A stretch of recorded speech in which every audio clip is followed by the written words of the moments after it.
Cédric Chapuis, bonjour. Bonjour. Ravi de vous accueillir. Ravi d'être ici avec vous. Alors, vous êtes comédien, musicien, j'ai envie de dire aussi, parce que vous êtes passionné de batterie. Vous avez découvert ça très jeune, à 14 ans, et puis depuis cette passion, vous a jamais quitté. Exactement. Et alors, justement, on va parler de votre passion beaucoup, parce que c'est le sujet de votre one-man show, La vie sur mesure. Une vie sur mesure. Une vie sur mesure, pardon. Ah ouais, j'avais mal écrit, voilà. Une vie sur mesure. Qu'est-ce qui vous fait vibrer, déjà pour parler un peu de batterie, dans la batterie? Dans la batterie, les percussions, le son, l'instrument pour lui-même, j'ai envie de dire.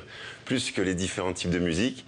Et on pourra voir qu'à travers ce spectacle, il y a une grande palette de musiques qui sont vraiment balayées. On passe du jazz à la bossa nova en passant par le hard rock. Donc vraiment, la palette est riche. Et moi, c'est ce qui m'intéresse avant tout dans la musique et dans la batterie, c'est de pouvoir colorer toutes ces musiques avec des percussions. Voilà. Comment vous êtes tombé dans cet amour plutôt pour la batterie, pour les percussions? C'est très jeune comme ça, parce que vous dites à 14 ans vous l'avez découvert, mais en écoutant de la musique ou en ayant une devant vous chez un ami? Alors, ce qui est très marrant, là, c'est mon oncle, en fait, qui avait plusieurs toccades comme ça. Une fois, c'était l'informatique pendant 3 mois, après, c'était la musique pendant 2 mois, et pendant 2 mois, il a eu une batterie chez lui. Et il faut savoir que quand j'allais chez lui, à cette période-là, c'est à peine si je disais bonjour à la famille, je fonçais directement dans la salle où il y avait la batterie. Donc j'étais tellement petit que mes pieds ne touchaient pas par terre. Mais je pouvais passer l'heure et demie, 2 heures, 3 heures, le temps que mes parents et moi-même Mais vous aviez fait de la musique avant ou pas du tout, pas du tout. Mais cet instrument m'a tout de suite parlé. À 14 ans, voilà, vous avez découvert ça. Ça, c'était très jeune, c'était à 8-9 ans. D'accord. Et alors après, je dis à mon père, je dis papa, j'aimerais bien avoir une batterie. Là, il m'a dit l'envie de passer avant que ça me reprenne. C'est quand même grand, c'est pas du pipeau. On verra plus tard si tu nous en reparles. Un peu sonore en plus, c'est difficile de mettre une sourdine. Voilà. Exactement.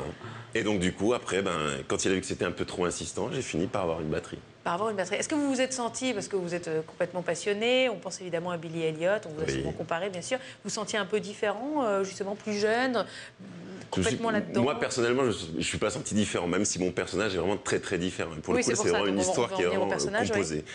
Maintenant, très différent, non, très passionné, oui. Et puis, ce genre de passion qui attire aussi le monde, parce que quand on a un groupe, on a des fans, enfin en tout cas des personnes qui sont là pour écouter, qui aiment bien. On est souvent de toutes les parties, donc c'est intéressant. Cédric Chapuis, évidemment, la musique, d'une part.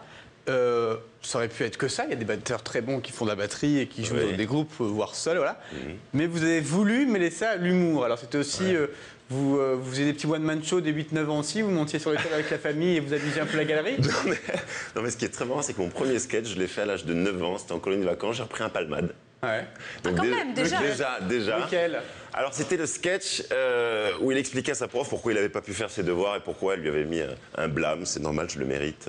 Ah d'accord. Je sais pas si vous voulez, c'était vraiment... ça me dit pas... Allez-y, faites un petit texte. J'avais 9 ans, merci, non, je me souviens pas. Et là vous avez dit, donc ça a continué, c'est aussi une donc passion là, moi, parallèle. je fais de la batterie de 14 à 20 ans et au bout d'un moment, il faut quand même faire quelque chose. Il faut du moins faire illusion qu'on va chercher un vrai travail. Et donc je trouve le truc du BTS tourisme qui m'intéresse énormément. Je me dis, je peux faire de l'animation, club de vacances. C'est quand même un métier. Parfait. Et pourquoi pas. Et je pars là-dedans et c'est là que je chope vraiment le virus de la scène. D'accord. Premier truc qui se passe, première soirée café-théâtre, j'en ai jamais fait de ma vie. Le responsable d'animation me dit, tu sais comment ça se passe? Je dis non. Il me dit, tu connais des blagues? Je dis oui, j'étais assez intéressé par l'humour, j'étais baigné par la génération Les Inconnus, Les Nuls, enfin tout ça. Tu connais la blague du médecin qui, oui, je la connais, poussé sur scène. Il me dit, tu fais le médecin, moi je fais le patient. Ok, on joue le truc comme ça, on sort. Premier truc qu'il me dit, c'est parle plus fort. Deuxième passage, troisième passage, et vraiment un engouement pour la scène, vraiment un pied pas possible. C'est vraiment poussé sur la scène. Ah oui, là, vraiment poussé sur la scène. Vraiment, je Et ne là, savais vous avez même pas adoré, et vous vous êtes dit, j'ai envie de faire ça. Ah oui, j'ai envie de faire ça. Et donc, j'ai écrit un spectacle, 2, 3 spectacles. C'est mon 6e spectacle. Et alors, justement, pourquoi maintenant avoir intégré la batterie, avoir intégré cette passion? Parce que du coup, moi, j'étais complètement parti sur le fait que la batterie, c'était en amateur que j'allais la pratiquer. C'est pour moi, c'est une passion que j'allais vivre à côté de mon métier. Mon métier, maintenant, c'est auteur, c'est comédien.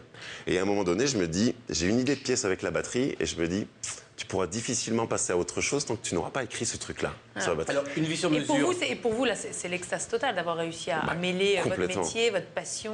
Complètement. Alors justement, une vie sur mesure, donc c'est l'histoire de votre passion. Le personnage s'appelle Adrien Lepage. Est-ce que vous pouvez nous le présenter un peu? Qui est Adrien Lepage? Alors Adrien Lepage, tout à l'heure vous l'avez dit, mais vous avez parlé de Billy Elliot. Mais très souvent, pour fixer une image très claire, Forrest Gump. Voilà, je le situe entre Forrest Gump et Billy Elliot. Forrest Gump pour le regard naïf qu'il a sur le monde.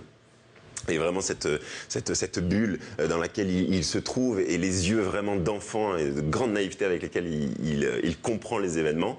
Et Billy Elliot pour cette passion qu'il a défendue, là pour le coup pour la batterie, pas pour la danse, mais on comprend qu'il y a beaucoup d'éléments qui sont contre lui. C'est plus normal pour un petit garçon d'aimer la batterie plutôt que la danse. Il y a moins le côté un petit peu extraordinaire pour un petit garçon d'être dans la danse, de cacher un peu, d'en avoir honte. Bien Vous n'avez jamais eu honte une seule fois de faire la batterie, j'imagine? Non, mais mon personnage n'a pas honte de jouer de la batterie, c'est juste qu'il est tellement dans sa bulle que vraiment on comprend comment cette passion-là le protège du monde extérieur. Quelle est justement cette part? On va regarder des images dans un instant, mais juste avant, quelle est la part de fiction? On vous demandait tout à l'heure, est-ce que vous sentiez différent petit? Là, justement, vous dites il est dans sa bulle, il est quand même à part. Est-ce que c'est complètement votre personnage? Alors, c'est pas du tout mon personnage, vraiment, c'est un personnage qui est complètement composé. En revanche, la passion qu'il a eue pour la batterie, je pense que j'avais la même à 14 ans. Et que vous continuez à avoir. Et que je continue d'avoir, bien évidemment. Et on regarde tout de suite des images. Cédric Chappuis, est-ce que c'est une pièce pour tous ou est-ce que c'est vraiment pour des néophytes du rythme? Parce que vous abordez quand même des aspects rythmiques un peu difficiles sur la batterie. Bien sûr, mais c'est vraiment pour tout le monde. Et le travail vraiment avec le metteur en scène, c'était vraiment ça. C'était de proposer un spectacle qui puisse s'adresser... Qui s'appelle le metteur en scène? Stéphane Battle, co-directeur du Grenier de Toulouse, que je salue d'ailleurs au passage, qui a un regard extérieur absolument génialissime, avec qui vraiment je travaille depuis 3 pièces maintenant dessus. Avec qui je travaille depuis 3 spectacles. Donc c'est pour tout le monde. C'est pour tout le monde. Lui-même, en fait, était passionné de moto, quelque chose qui n'a absolument rien à voir. Et ben, je peux vous dire que quand il a lu le texte, il a remplacé les mots batterie. C'est 2 passions, donc on peut voilà, exactement. Donc c'est pour dire qu'aussi, finalement, la passion de la batterie est aussi un prétexte et peut être interprété comme ça pour parler à tous les passionnés. D'ailleurs, quelle est la part justement dans le spectacle entre les textes, la pièce de théâtre que vous faites, en gros, le one-man show, et la batterie? C'est 50-50? Alors c'est un petit peu moins en réalité, mais je crois que le spectateur le perçoit comme ça. C'est 50-50 parce que de toute manière, même quand on dit seul en scène, pas vraiment parce qu'il y a même 2 batteries en fait sur le plateau pour tout dire. Et donc on comprend à quel point c'est important. Et même quand je parle, et donc quand je n'en joue pas, j'en parle de toute manière. Donc elle est omniprésente, mais on voit à quel point c'est sa passion qui... Et vous vous sentez plus à l'aise presque avec cette batterie par rapport au spectacle que vous avez fait avant? Donc vous dites que c'est le 5e ou 6e? C'est le 6e, Vous avez déjà été seul sur scène sans batterie? Non, c'est la première fois. C'est la première fois où je suis seul en scène. Toutes les autres fois, c'était des spectacles au moins à 2. D'accord. Et là, justement, alors, encore plus difficile, de ne pas avoir quelqu'un qui redonne un petit peu l'échange. C'est quoi? C'est nouveau pour vous? C'est presque une aide d'avoir la batterie ou au moins vous maîtrisez absolument tout jusqu'à ce que vous faites? C'était excitant, stressant quand vous avez commencé ça? Disons qu'encore une fois, quand on a la chance de travailler avec un metteur en scène tel que Stéphane Battle, quand on monte sur scène, on n'est pas tout seul à défendre le projet parce que son regard extérieur, cette direction d'acteur est très importante. Donc, même si on est seul comme dans un JT, il y a toute une équipe qui bosse derrière. Là, c'est pareil. Là, je n'étais pas tout seul. Et là, en plus, je parle de quelque chose qui me passionne vraiment. C'est-à-dire que la flamme, elle est très facile, bien sûr. Elle est très facile à aller chercher et la passion est sincère. Merci beaucoup Cédric Chappuis, vous restez avec nous. Les commentaires des spectateurs, ils vous parlent beaucoup de la batterie, ils parlent du spectacle. Quels sont les... Très souvent, c'est l'originalité qui remarque. Le côté humoristique et aussi le voyage que ça propose comme pièce. Ah oui, le voyage, c'est vrai, à noter. Merci beaucoup, vous restez avec nous. Donc vous êtes au théâtre de 10h, Une vie sur mesure. Donc c'est boulevard de Clichy du mardi au samedi à 20h30 et c'est jusqu'au 31 juillet prochain. On continue avec Damien, vous nous parlez de Paris quartier d'été juste après ce jingle.